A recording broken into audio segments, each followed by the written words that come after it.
Hello and welcome to VulnerabiliTIPS. This is a weekly series where I talk about how to use your own vulnerability to adapt to change. In today's episode, I want to talk about ways to adapt at work when you have mental health issues. I personally been struggling with anxiety and depression for many years, and so I had to find a way to adapt myself. And what I did today, it was summarizing the ways that worked for me and the ways that didn't work. Okay, so what we have here is what worked for me, what didn't work, and why these things worked or didn't work. In terms of the things that worked for me, telling my manager this is really important. Your manager is the one supposed to keep you safe, and psychological safety is as important as physical safety. You might have particularly bad days, and you might have reasons to um, leave a meeting in a hurry because you're about to have a panic attack, or you might have to leave early because you're gonna have to see your psych, for instance. They can help you if they know that.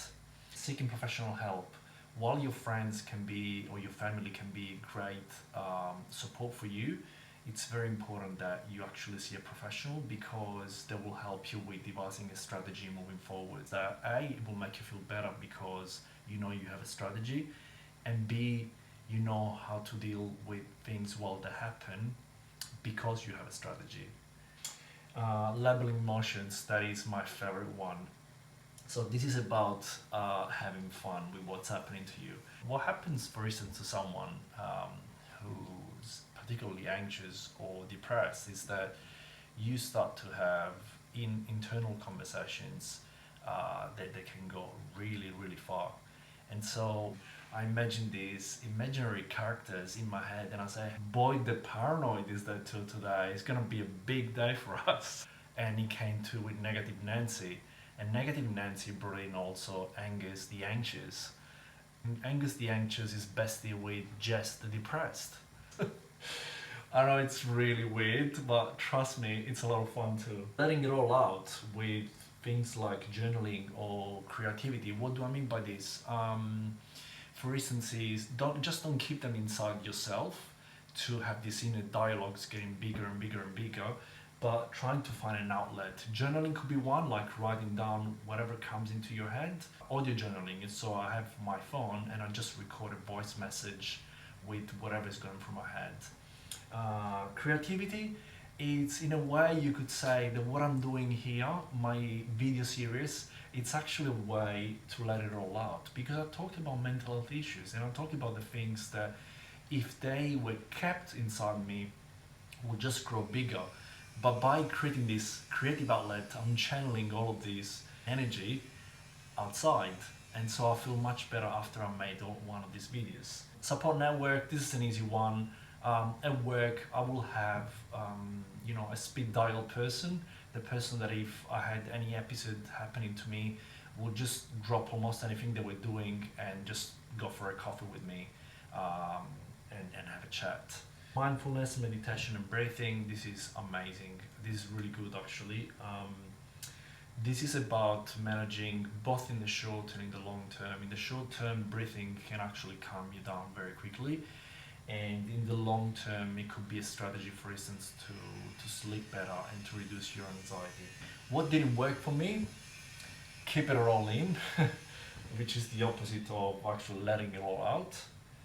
The times that I did this, it didn't go well for me because it just became something so big.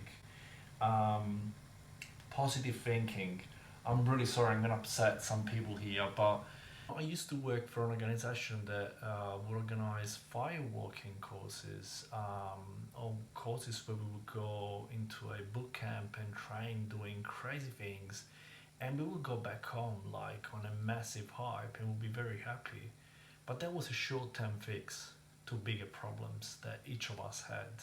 So while I did enjoy doing it, it wasn't a solution to my problems.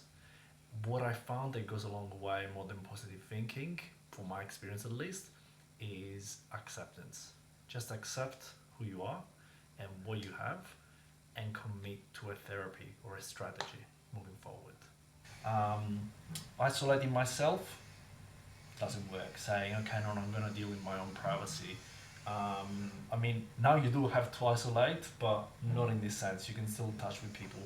Now, when I went to analyze why this work and why not, what I did, I went back to get my core values: vulnerability, authenticity, and connection. And I realized that these two worked because they were touching on my core value, vulnerability. So, telling my manager and seeking professional help. What didn't work? Keeping it all in. I wasn't vulnerable enough, and that's why it didn't work. Authenticity.